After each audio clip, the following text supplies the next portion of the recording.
Well, welcome to the Church Office podcast. My name's Gavin Smith, and if you're joining us on video, then here's a little wave. We're excited to have Nigel Ring join us. I've never actually heard the word wicked and accountant put in the same sentence. Well, hello and welcome to the Church Office podcast. My name is Gavin Smith, and it's a joy today to welcome you to this podcast. We've got a special guest, Karen Coleman. Welcome to the podcast. Hi, Gavin. It's great to have you on here, and we're talking church administration, operations. It's our world. We absolutely love it. It's a privilege to serve churches in this role. And particularly, we're going to focus today on that kind of the challenge of working in a part-time way to this. And I've always been in a full-time role, so I need to bring in an expert, and the expert is Karen. So Karen, tell us a little bit about your church and where you're based working. I work for Fuller Baptist Church in Kettering, which is in Northamptonshire. Fuller is an old Baptist church, around over 300 years. And we have a large suite of buildings. The buildings are Grade 2 listed and are currently presenting us with lots of challenges on the looking after front. Yeah. So yeah, the church has been around a long time. Yeah, and you've got some great history, haven't you? Tell us a little bit about the history of church. I think listeners will be interested in this. Yeah, so as well as having a Grade 2 listed building, the church was named after Andrew Fuller. And Andrew Fuller was the at-home missionary support group for William Carey. And when William Carey went to India, Andrew Fuller was at home writing to him and supporting him and raising funds. Yeah. And they were both instrumental in the formation of the Baptist Missionary Society. Yeah, which did a huge amount of work, didn't it? Huge. And I love it. You might be one of the only churches, and maybe others, has a museum in their church. That's pretty spectacular, isn't it? Yes. As well as all the artifacts to do with Fuller Baptist Church, we also host the BMS's collection of artifacts that they have. And those are in a big area in the church upstairs, and people can come and visit them if they want to. They just have to make an appointment. Yeah, please sign up. Yeah. Yes. Yeah. And you get trips and people coming to visit. It's very popular, isn't it? And it's Yes. We have a lot of people come from America. Yeah. I've had phone calls with a chap who got up at 6:30 in the morning to phone me. It was 11 o'clock for me, from Greenville, South Carolina. He phoned from. He was coming on a tour of early Protestant churches as his holiday. Okay, that is as a holiday. That's amazing. So tell us a bit about how long you've been working in administration and operations. I've worked. So I started my career as a retail manager. Okay. And did about 18 years. I then worked for a uniformed youth organisation at a training and activity centre, so charity based. Yeah. I then did 3 years as an office manager for Norwich Youth for Christ. Oh, brilliant. Moved to Northampton, and while once we'd been here a few years, I did 13 years full time as the office manager stroke administrator stroke operations manager for the church that we worship at, my husband and I worship at.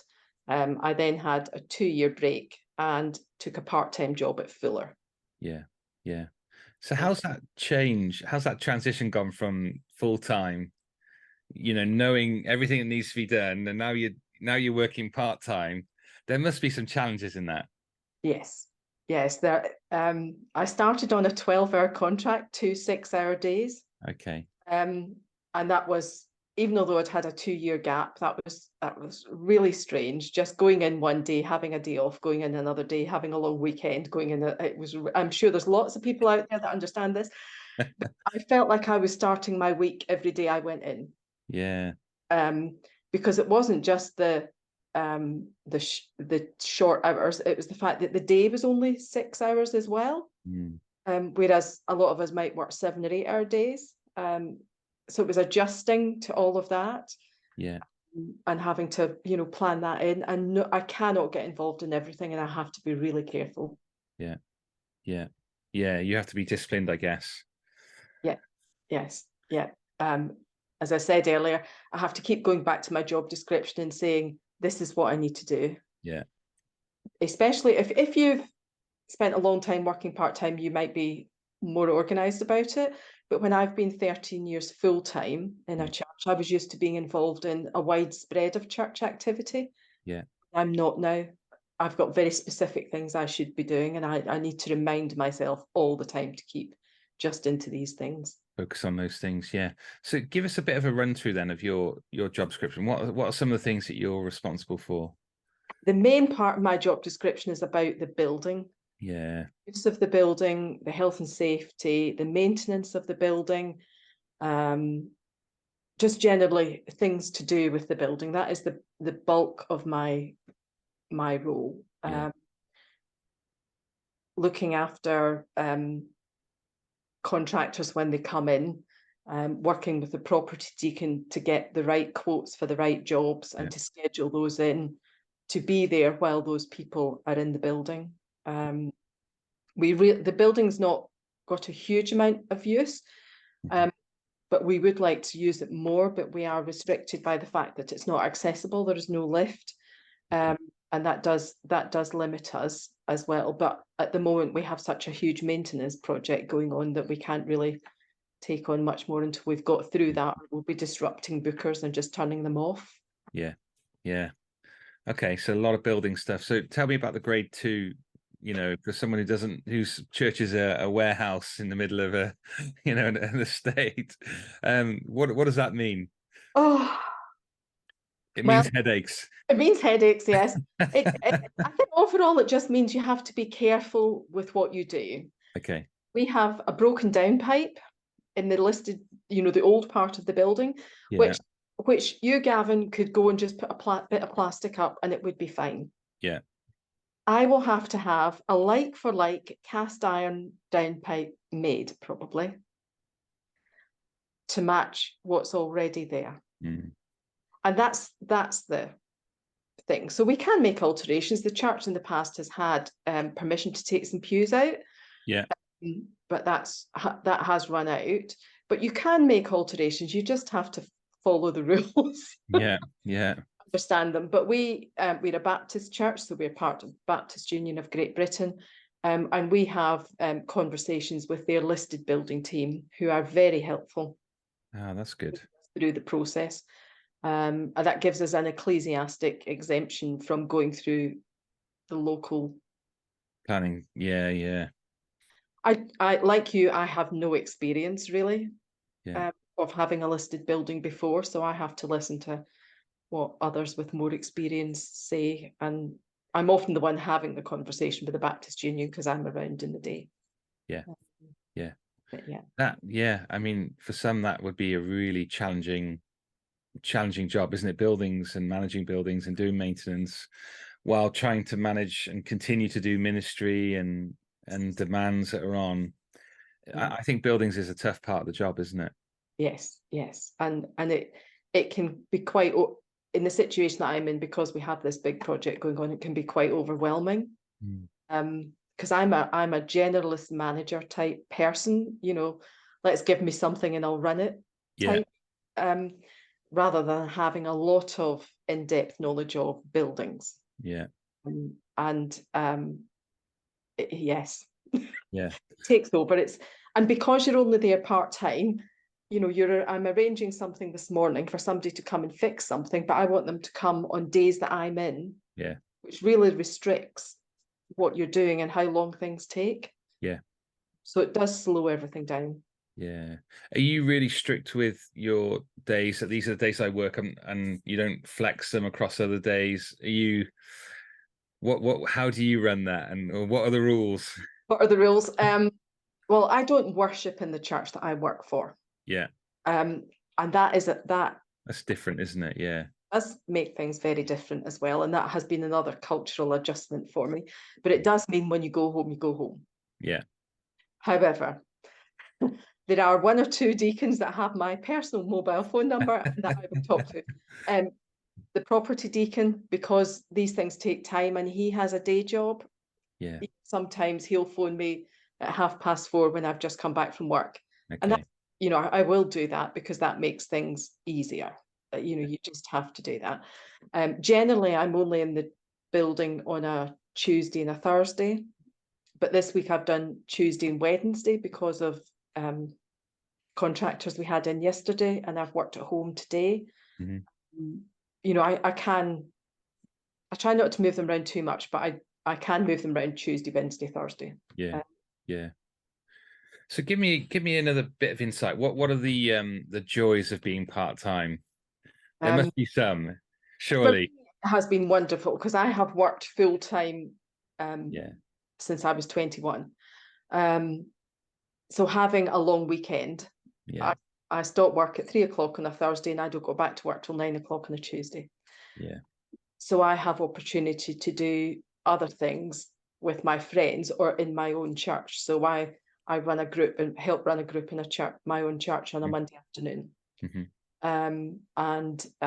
I got to know my neighbours very well over lockdown, and it gives me time if we want to go out for a coffee. It just gives you a bit more me time, I suppose, in some respects. And because it's not the church that I worship in, I don't get disturbed on a Sunday the way those of you who might work in your own church. You can't just go in and worship. Somebody will ask you a question about something. So that, you know, that works really well for me. I'm just looking at some notes I've written down. I think that it is that's good. a joy. Having some space in the week has been really good. Yeah. And have you I mean, part-time, I think if I had some part-time staff, and we do have a bit, you have to kind of manage a little bit differently, don't you? And if you have a staff meeting or something which takes up 2 hours, for someone working full-time, they can go, okay, I can make that work. But a loss of 2 hours for you with the projects that you've got going on is actually really significant, isn't it? Yes. And we don't have a minister at the moment. We're in what Baptist churches would call a pastoral vacancy. Okay.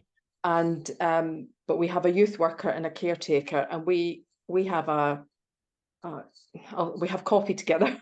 Okay. For half an hour, 3/4 of an hour, where we just catch up with each other. We talk about anything that we all need to know. We pray, but we try to keep that quite minimum because 2 of us work very part-time. Yeah. I have done, as I say, I work 2 full days and 4 hours at home. And sometimes that 4 hours at home involves an evening Zoom with the property team. Okay. Have a meeting. But that's the flexibility that extra 4 hours that I've got gives me. Because taking a meeting like that out of 12 hours would have just reduced my week to almost nothing. Yeah. So sometimes to answer your previous question, I do that sort of flexibility with that. Yeah.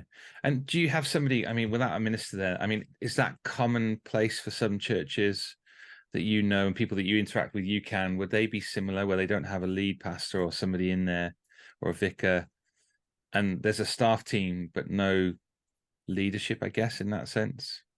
I think if you're in a church with a relatively small staff like ours, if you don't have a minister, then yes, you might be in that situation. I have one deacon who comes in to see me every other week, fills me in on what's going on in the church meeting that's relevant to my job, or what's going on in the deacon's meeting that's relevant to my job. My line manager is the church secretary, whom I've seen a few times this year, but he has a big day job. You know, he's trying to juggle too many balls, really. But it's fine because I have this other deacon that comes in regularly to see me and catch up and just share what's going on in the life of the church. Yeah. And that makes a difference, doesn't it? I can tell that makes a difference. That you've got, you know, some communication, you're touching base with people, you're being cared for in that sense by this deacon. And that's really good. For people who are in part-time roles who don't feel supported, any advice for them? When I started working for a church, I was the only person in the office, and it was me, an assistant minister, and a minister, really, and a cleaner. And I was very fortunate that I found out about a conference that was going on in London And I went to this conference. This would have been 15 years ago at least. Okay. And when I got there, I met a few other people from Northampton who were at the same conference doing the same job. And that was where I met John Truscott and held Yeah. out UCAN. And for me, being part of UCAN gave that support. Yeah. I got to know a good 8 other administrators in the town.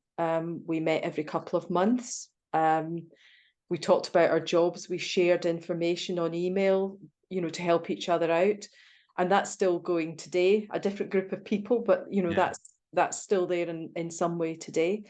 And I think that is a way to get support, to engage with an organisation that is like-minded to the work that you're doing. So, you know, contact UCAN, try to get into a local group. Or in Kettering, there isn't a local group, but I'm in contact with one of the other church administrators in the town. We've had a few coffees just to touch base, and I think that would be for me the way of getting support going outside of the church. Yeah, and that does make sense, doesn't it? Yeah, it really does. And you took the initiative, and that's great. And if you find yourself in that situation part-time and you're experiencing some of the things that Karen is sharing, which can be common for part-timers, then connecting with other Christians in a similar role does a world of good. And UCAN is UK Church Administrators Network has been brilliant. Sounds brilliant. Anything else that you've enjoyed while being part of the kind of UCAN family and finding support? I enjoy the conferences when I can get to them. Yeah. And so I've continued to meet up with about 5 church administrators locally in Northampton still. And I do that on my day off now. And obviously there are podcasts that you send out from the church office, and trainings and webinars that you can make available as well. Yeah. And often part-timers don't, because they don't have the hours, they don't get the opportunity for training and getting on courses and things like that, because they can be whole day trainings, can't they? And have you found any useful places to get training kind of outside of UCAN and the church office that you could signpost to? You've sent me a few links before, haven't you, of Yes. things and training, and I love it. You're very proactive at this stuff. So I found training through the Open University. When I went to work for Fuller at first, the Baptist Union advertised this free course with the Open University, and working with historic buildings. So I did that course. And if you're in a historic building that you're looking to develop, that is a course worth looking up. It's an online course. You do it in your own time. It would be more beneficial to do it in a leadership group, with other people involved in the development of the property. That was a really good course. I've done food hygiene online. I did first aid through my own church rather than Fuller, but of course I can use it for Fuller. I don't know if you can remember anything else I've sent you, Gavin. No. I think the stuff that you sent on buildings was great. And I think that's really encouraging, isn't it? Because if you've got a grade 1 or 2 listed building and you're trying to navigate these things, and like you say, when you start a new job, you don't always get the opportunity and the time, do you, to kind of learn about this stuff, and you're learning on the job. Yes. While trying to do everything else. And it sounds like the Baptist Union have got some great kind of centralized resources, and maybe if you're part of a network, then maybe there's a conversation, say, actually, who else has been dealing with these things in the past? Because the reality is you always find someone, don't you, who's gone, oh, I've done that before, let me share my experience. And I think UCAN is a great place to kind of connect with people across the board for that. So if you're at a UCAN conference, almost everybody in the room has done a building project, is involved in a building project, is about to start a building project. No matter how large or small it is, a lot of us are in buildings that need some work done. In my previous job, we knocked the church down and rebuilt the church. Oh my goodness, wow. So there's always something going on around. Well, fantastic. Well, thank you so much for sharing your experience and filling us in a little bit. And I think I hadn't appreciated just how challenging it can be for, administrators working in a part-time role. And it's great to kind of hear that. And I love your joy, and you've obviously had a great deal of faith in persistence in everything that you've done. And I love that. I love the fact that you've gone and done lots of different jobs, and now you're still continuing to work, which is amazing. Yeah, got to keep the brain going. That's good, and I'm sure you're an absolute blessing. And yeah, if you're interested in the history of the church, then look it up online. If Karen and I can answer any questions or anything that we think we can, you think we can serve you in, get in contact with the podcast. We'd love to hear it. We'd love to set up a conversation or answer some questions, and whatever that would do to serve you, that would be great. Please check out the website. There's lots of policies and documents and podcasts. I think we're up to about 66 podcasts now, so loads of stuff. We love talking about the behind the scenes ministry, and I'm sure you'll find something of interest on our website. Until next time, we'll see you soon. Thanks for coming on, Karen. Thank you. Bye. Take care, everyone. Bye-bye. Bye.